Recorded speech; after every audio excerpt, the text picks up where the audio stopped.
Hey guys, it's Ken again from Corporate Medical Emergency Training, just to do your quick hazardous communications training, otherwise known as HAZCOM.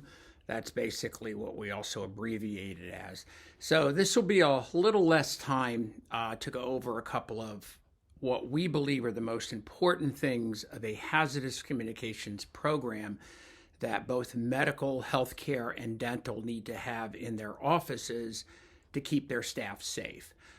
If you watched our last video, if you're doing the videos in order, they're going to be in sequence. But if for some reason you don't, you'll get all the information that you need. But I do like when people kind of do it in order, because if they understand the OSHA bloodborne protection standard and keeping all of you safe from bodily fluids, from COVID, from potential illnesses or splashing of bodily fluids, which can happen in both medical and dental.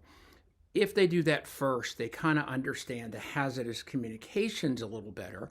But if they don't, we'll give you some brief explanations on really what the HAZCOM is all about. So basically, with hazardous communications, we know as healthcare and dental workers that we could have an exposure to chemicals, and they can be airborne, they could be exposed in a liquid form, they could be ingested.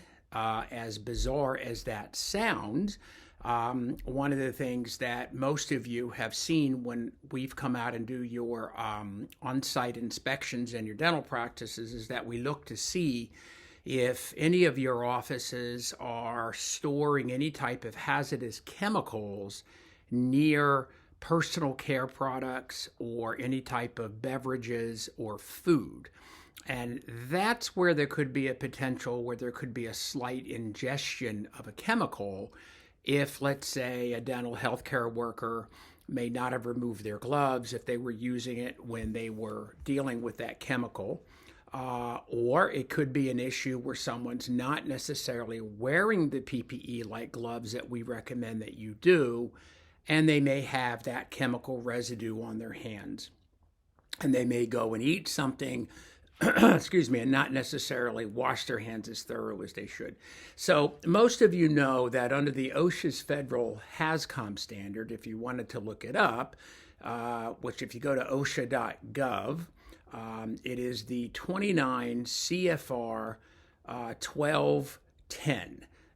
Which is, or 1200, I'm sorry, the 1200, which is the HAZCOM standard. And you'll see in there that OSHA says that food and drink, personal care products like lip balm, lipstick, makeup, or even any type of eye wash solution or contact lens solution that people may need to use, that all needs to be kept separate. It's got to be kept in a separate eating and storage area. So that's probably where the exposure might be from. Or it's possible that maybe a dental healthcare worker is working with a chemical, and while they may be familiar with it, they have not associated themselves with what's known as a material safety data sheet. So the material safety data sheets, they come in different types of forms. Most commonly, and probably the easiest for you to do, is to have these electronically provided to you. You guys have a national account with Henry Schein. Henry Schein, Banco, Patterson Dental, all of these large-scale dental providers that provide products and chemicals and things like that will also provide your safety data sheets. They used to be called material safety data sheets. And if you can see here on the top, it actually just says safety data sheet. So this just happens to be one on a chemical called Metrex. So you should know the chemicals. You should have an inventory list of what you're using. And on those safety data sheets, what's probably the most important, I should say two most important, is the section in here when you open this up, the section that says personal protective equipment. That sort of goes along with the next section video in this whole compliance program, is making sure you're wearing the proper PPE. PPE doesn't just deal with N95 masks, KN95 masks, level 2, level 3 surgical masks for infection or for viruses. But the KN95 and the N95 both also refer to chemicals, because some of these chemicals actually produce a vapor. And if you have a vapor and you're done working with that chemical and it vapors, that vapor is going to have some residue or basically a layer of that vapor in the air. And most of the manufacturers of these harsh chemicals that you need to use as part of your job are going to recommend that you wear an N95 mask. A good example of in dental laboratories where they're doing a lot of grinding or any type of polishing of dentures or different types of cosmetic devices that people get in cosmetic dentistry. When they use the old polishers and they use the old what's called the lathe, which is that machine that has the pads on it or bristles, we're giving off what's called silica dust. And there is a condition known as silicosis, which can take probably half a lifetime to get. But in the old day, a lot of these people in dental were not wearing protective equipment. They didn't know that that white dust that may come off of that is harmful, and it can be a carcinogen, and it can lead to lung cancer, severe respiratory issues, including even a lung transplant. So that's a situation in dental laboratories, which if it's what they do all day and they polish models and they fix them up for your patients, they're breathing all that dust. And that would be the same when it comes to pumice or any other type of powders that you may have in the dental office or possibly even in a medical office that you're using. So we want you to be familiar with your chemicals. We want you to know how to get access to your safety data sheets. Some of the older offices that have just recently been purchased by the Smilist and have become a part of your individual DSO, that is a situation where when we come in and do inspections, we sometimes see the old binder that has a lot of these material safety data sheets kind of sort of just stuffed in there. But you don't really have to have the binder anymore. You can access everything electronically. Your dental vendors can put the list of all your chemicals. They can comprise a list for you and put it on a USB drive, thumb drive, or a CD. And as long as it's available in the office, the employee has access to it so they can pull up that chemical if they're not sure what they're working with. They're not sure what PPE they need to be using. We did mention those heavier, thick rubber type dishwashing gloves, which I like to refer to as the old-fashioned Playtex dishwashing gloves that everybody had back in the day. Those were brought up in your bloodborne pathogens and again re-mentioned in your PPE training, which will be the next training.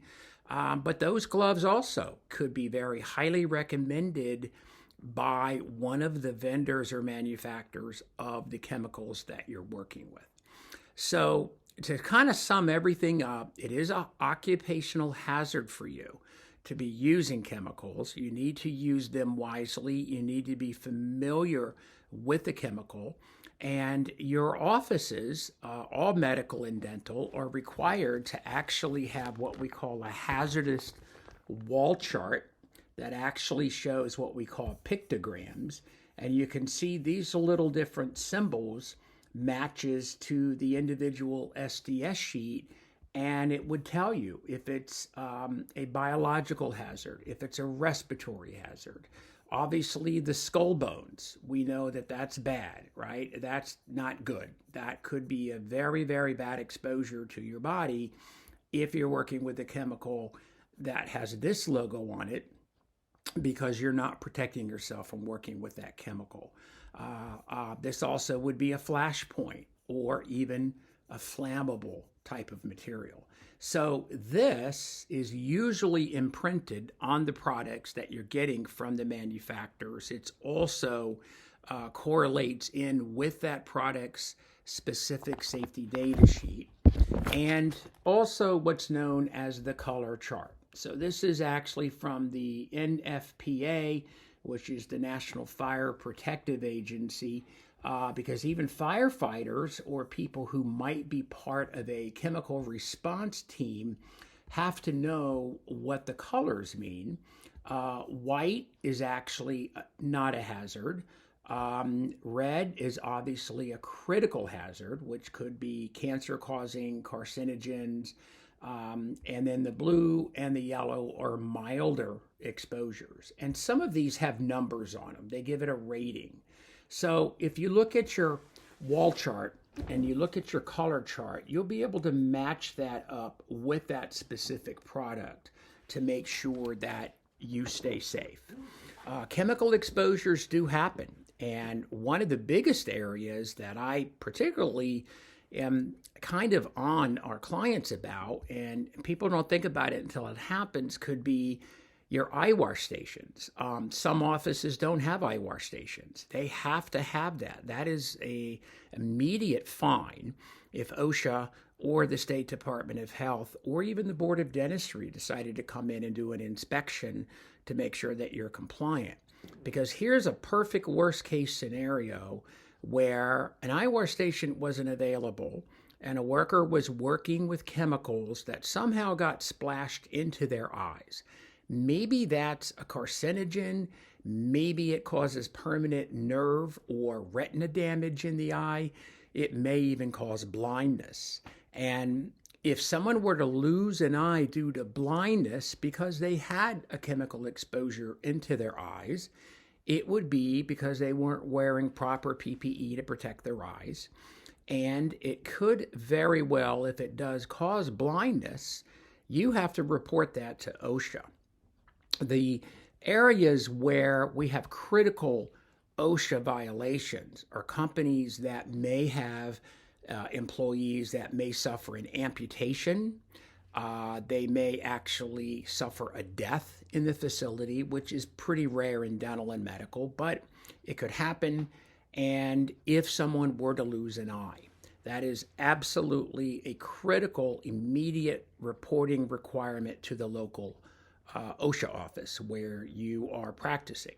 Now, with the Smilist and our other clients that we provide our complete liability maintenance program where we cover your liability, you are required to report that to us immediately. And then we will follow up and make sure that it's been reported to OSHA.